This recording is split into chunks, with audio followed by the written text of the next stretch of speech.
There's a lot you can learn about storytelling from watching movies, but there's also a lot you can learn from a half-naked guy in tights yelling into a mic. And that's not a joke. Pro wrestling, yes, pro wrestling, taught me more about video production and storytelling than half the video courses I've taken. So let's break down what every filmmaker, creator, and content producer can steal from the squared circle. And no, I'm not talking about putting unruly clients in a sleeper hold. Also, I'm not discouraging you from that either. You've got to make your own decisions there.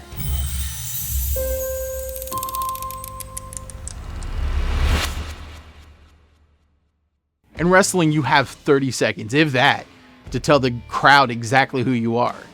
Face or heel, underdog or villain, flashy high flyer or deadly technician. The audience doesn't have time for subtlety. You've got to declare your character. Think about some of the greats like the Macho Man, The Rock, or Stone Cold Steve Austin. You know exactly what those characters are about, and they have zero backstory or exposition. It's all conveyed through attitude and presence.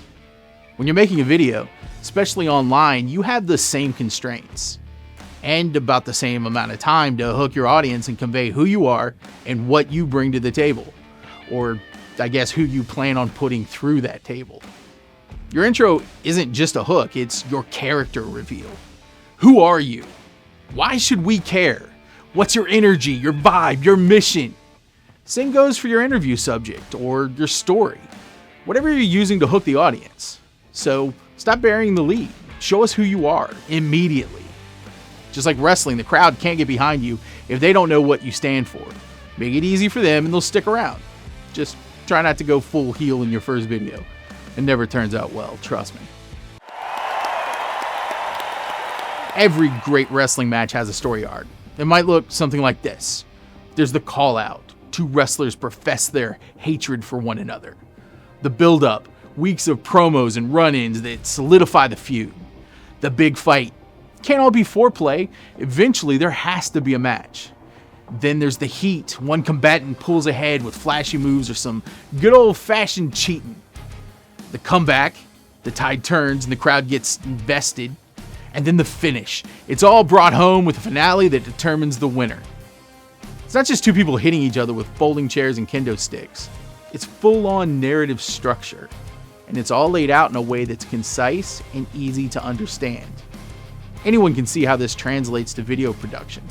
A vlog, a tutorial, a branded docu-series, they all benefit from story beats.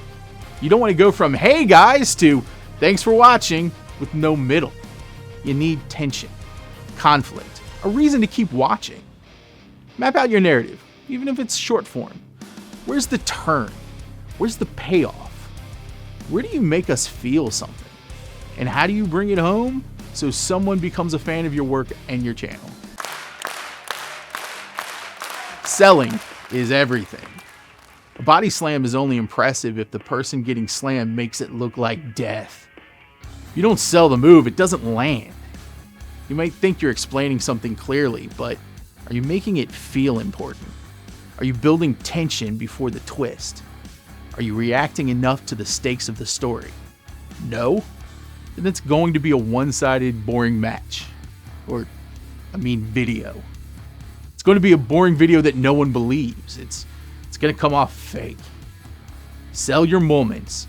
When something big happens in your story, pause. Let us feel it. Don't rush past your own best beats. And train yourself to know when those big moments are happening so that you recognize when to let it breathe. It brings authenticity. And it builds drama. Every video, no matter how arbitrary, should be telling a story. Sell that story like it just hit you with a massive pop-up powerbomb. Wrestlers listen to the crowd. The crowd's bored. They change the pace. They're on fire. They milk it. In video, that audience feedback is your analytics, your comments, your retention chart, your A/B test results. That's your crowd screaming, "You lost me at the 2-minute mark," or "That line was fire," or in the case of like a YouTube comment, fire emoji, heart emoji, eggplant emoji. I don't know what that means, but I think it's good. So listen to your audience. Wrestlers don't fight at the crowd, they fight with them. You should make content the same way. Unless they start chanting an unrelated competitor's channel, then they're just straight up kind of like wrestling fans sometimes. Okay, let's put this out there. Wrestling, it's scripted. Everyone knows it. The industry knows it. The fans know it. It doesn't make it fake. It makes it crafty. It's called kayfabe, the performance of reality, and you're never as smart as you think you are because modern entertainers know you know it's scripted. And that's part of the work. There's always another layer, a glimmer of doubt, swerve you didn't see coming. Video storytelling is the same. Don't get precious about being raw or real if it's boring. Shape your footage, control the pacing, make the edit serve the emotion. Master the art of kayfabe in your videos. You think this is how I am in real life? It doesn't matter what you think, because this is what I'm presenting. Does it work? I don't know, sure, maybe on some level. But I'm making the video I want to show the world. Do the same. Authentic doesn't mean unedited, it just means intentional.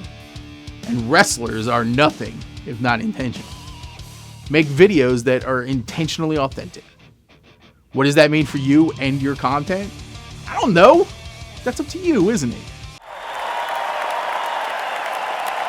In wrestling, the promo sells the match. It's where you get the why, the pain, the stakes, the voice.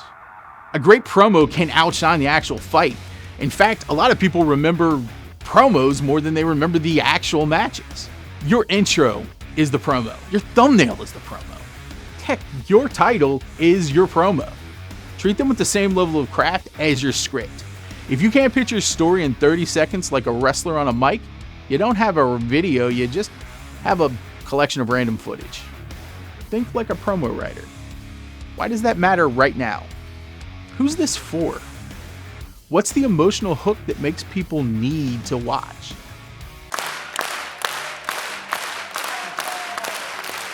You know what all great wrestlers have? A gimmick. Something memorable, over the top, instantly recognizable.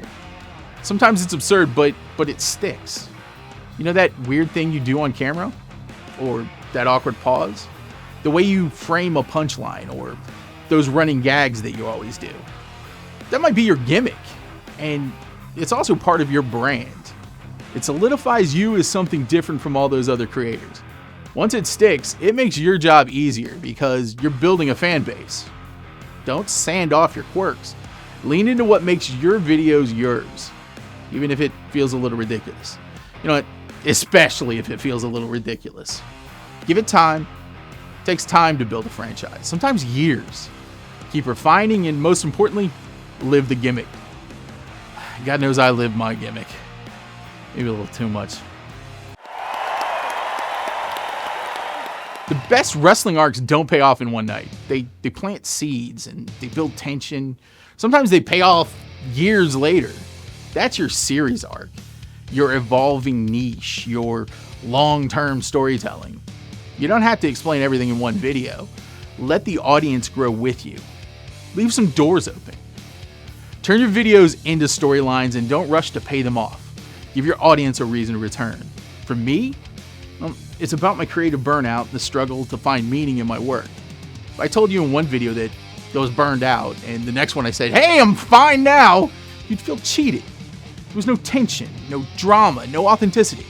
No reason to follow my journey, really, because there's no journey. Think long-term and build long-term. What's your long game?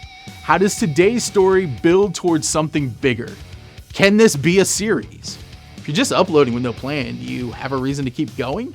It's a hard road and it's full of hard work that doesn't always pay off the way you think. Give yourself a reason to keep showing up, even if it's just the need to finish the story. The crowd doesn't just love victory, they love vulnerability. Wrestlers lose, they get beat up, they come back stronger. And that's where the connection happens. Don't be afraid to share the fails, the bad takes, the behind-the-scenes misfires. That's what makes your wins mean something, because it's now contrasting against all of your failures. and you overcame them. It's worth it to be vulnerable.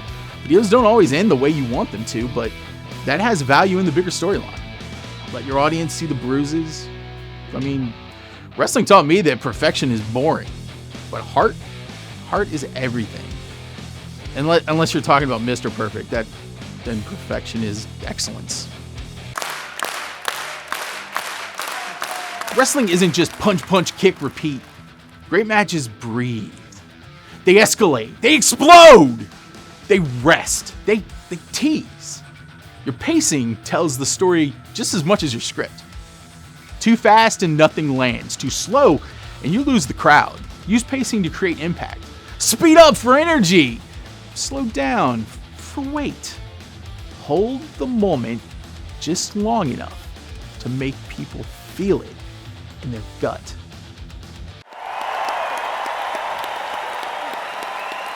You know what makes a legend? Not just winning, but making their opponents look like $1 million. They elevate everyone around them. That's collaboration, giving credit, lifting your crew, just shouting out others. And storytelling? That's letting other characters shine. Don't hog the spotlight. Build yourself a world. Maybe even hook up with others for a collab. Great creators make room for others. In your team, in your edit, and in your narrative. Be the one that makes everyone else look good too. So yeah, pro wrestling isn't just chairs and chaos. It's a masterclass in audience engagement, pacing, character work, and emotional storytelling. If you're trying to grow as a creator, a filmmaker, an editor, even a strategist, look to the ring. Theatrics? Sure. But under their sweat and pyro is the kind of storytelling most creators forget how to do. Get out there, hit your entrance, build the tension, sell the turn, and leave them wanting more. Now, hit that outro music.